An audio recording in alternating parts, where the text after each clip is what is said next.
Alright, so this is Bret Weinstein has completely lost it. That's what. All right, so Bret Weinstein is continuing to lose his mind after Elon Musk blocked him on Twitter. If you remember a couple weeks ago, I talked Why is he blocking him? about how Bret mentioned on Joe Rogan's podcast that he kept pestering Elon about not trending enough on Twitter, and then Elon eventually got annoyed with him. Not trending enough. What does that even mean? And said, "Stop It's actually very bad. spamming me," and blocked him. And of course, Bret is acting all confused by it. Like, why would he block me? I thought we were on the same team. But he just fails to realize how unbelievably annoying he is. Like, honestly, Elon had a lot of patience with him, and I think he handled this pretty well. And I think this is probably one of the funniest things he's ever done. You know, now hearing a grown man who's supposed to be an intellectual crying about how his Tucker Carlson interview isn't trending on Twitter is the funniest thing ever. It was What? I mean, why does he care so much? I don't get it. not trending, which is weird for a Tucker interview, especially one that got as many views as it did. In the aftermath of this Tucker interview, I expected to see that interview and my participation in it But the interview with Lex Fridman has gone up. trend. I think it's trending, right? Because so many people saw it. It was like 6 million views in 2 days. So that it was obviously something that was being seen and discussed. And it didn't start trending. And he asked me for more information, and I started to tell him about this trend stuff. Mm-hmm. He blocked me. Now, I don't know what that means. I don't think he's Is that even true? on the other team. I don't He think... blocked you. Yes, he blocked me, and I'm blocked to this day, which seems strange. The last thing he said was, "Stop spamming me," which was very strange for a guy who said he wanted to have another meeting, right? How many I think it's considered a spam. messages were you sending him? 3 or 4. Stop spamming. I mean, 3 or 4 is kind of insane, though. It was very strange. Hmm. But, look, I Is it don't in same day or in the same minute? I don't know. hold it against him. The guy is obviously... I think it's obvious that he is trying to save the world. And I like this comment about the clip. They said Joe finds himself in a spot where he has to manage the relationship between his needy friends and rich friends.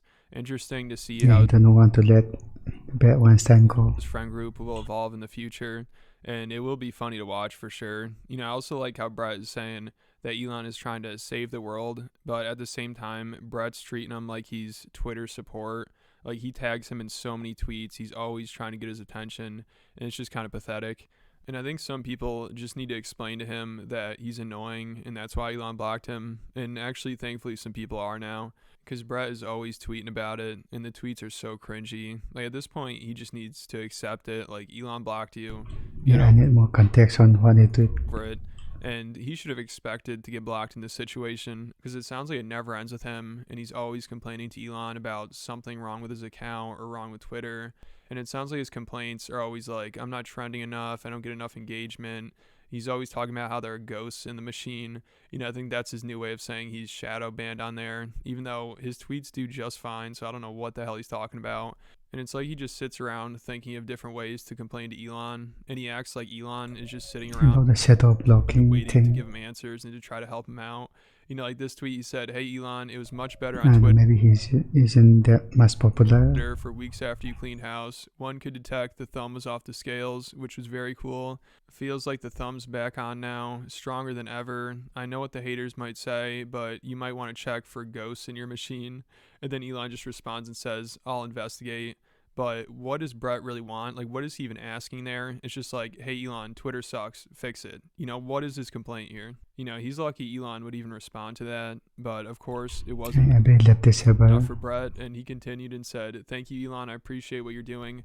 And then he goes on to say, "While I have you on the line." You know, he is literally just treating Elon like customer service. It's incredible. And then he continues on and says, "There's a Twitter anomaly that is putting COVID dissidents in physical danger. Can't say more without increasing the danger, but could provide exact coordinates to you or a trusted associate over DM." And again, I don't know what he's talking about here. I'm sure Elon doesn't either. You know, I'm actually lost. does he really think that after Elon said he'd investigate whatever the hell that other nonsense was, then he'd just move on to this? You know, I think Bret is just coming up with reasons to DM him or something. I mean, he just needs a reality check, which you'd think Elon blocking him would do, but of course not.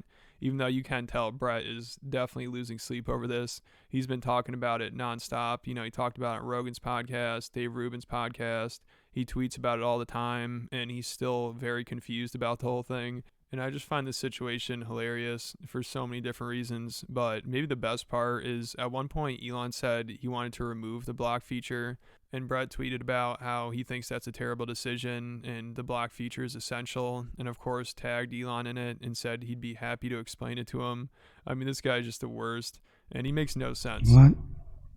You know, he says if Elon removed the block I mean, blocking is nice, right? feature, then it's a threat to free speech. But then when Elon blocks him, he says it's censorship and a threat to free speech. So which is Okay, it? he's contradicting himself here, but You know, I think Bret is just losing his mind at this point. yeah, I And he don't think he should block the block button. has no self-awareness at all. You know, because also him complaining about blocking being removed is another reason why Elon blocked him. Because earlier that day, Elon said it was pretty funny blocking people who complained about the blocking feature being removed. And then shortly after Okay, dude, this guy. this, he blocked Bret, which, can you blame him? You know, it sounds like Bret is the most annoying person ever. And Elon, he probably saw this as a great opportunity, and he took I it, guess he's not blocking the block button. which he played this well, because now Bret has no idea what to do, and he's making the cringiest tweets about it. Like one day, it's funny, he complains about how he's not trending, but he was trending, and then Elon was at the same time. So of course he took a screenshot of it and said, "This is nature's way of telling Elon he should unblock me." And then he also complains a lot about And the ego is too high how on he this can't one. read Elon's tweets anymore, and he's calling it censorship. Like just the other day, he said Elon uses X to shape the world. His tweets matter. When Musk blocks you, you can't see important information readily available to others, not even quoted by a friend. This amounts to a brave new kind of censorship targeted at a particular member of the audience, and then of course tagged Elon in it. And a lot of people in the comments are just like, dude, take the L and move on. You know, this is just getting embarrassing at this point.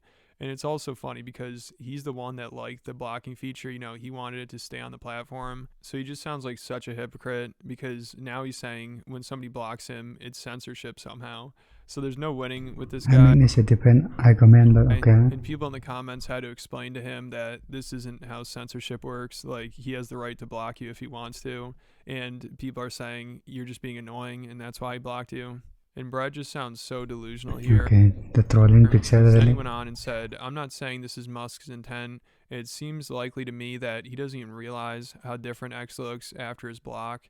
So now he's basically saying Elon doesn't even understand how the blocking feature works, when again, he's the one that wanted to remove it, and it's his platform. You know, I think he would understand how Twitter works at this point. I think he knows when people block you, you can't read their tweets. So he's just getting desperate, you could tell. And I would have loved to see his initial reaction right after he got blocked by Elon. That was probably like the worst moment of his life. And now he just sounds so out of it. You know, to act like this is a brave new form of censorship because Elon blocked you on Twitter. And then also to act like Elon doesn't understand how the platform works. What a drama, And then bro. you won't be able to read his tweets, and it's like a mistake he made or something. It's just so funny. Also, to think that Bret believes that this is going to help at all, like Elon's going to see this or somebody's going to tell him and he's going to be like, "Oh shit, my bad." You know, he's going to see this and be like, "I definitely made the right decision here. This guy is annoying as hell." Yeah, I don't think he cares about this. But I guess we'll see. You know, there still is a small chance maybe Joe talks to Elon and he gives him a second chance, but I highly doubt it. Let me know what you guys think, and then make sure you check out my Patreon account if you want to hear about Bret Weinstein, the time Tim Dillon just destroyed Yeah, him you should just block people because by asking that, what he's okay. ever done, and then he went on Joe's podcast and completely embarrassed himself. So if you want to hear about that, or the downfall of Miley Yiannopoulos, or just a ton of other videos, I think there are over 70 on there at this point. okay, I I post guess every week. they'll be doing that. That's pretty cool video.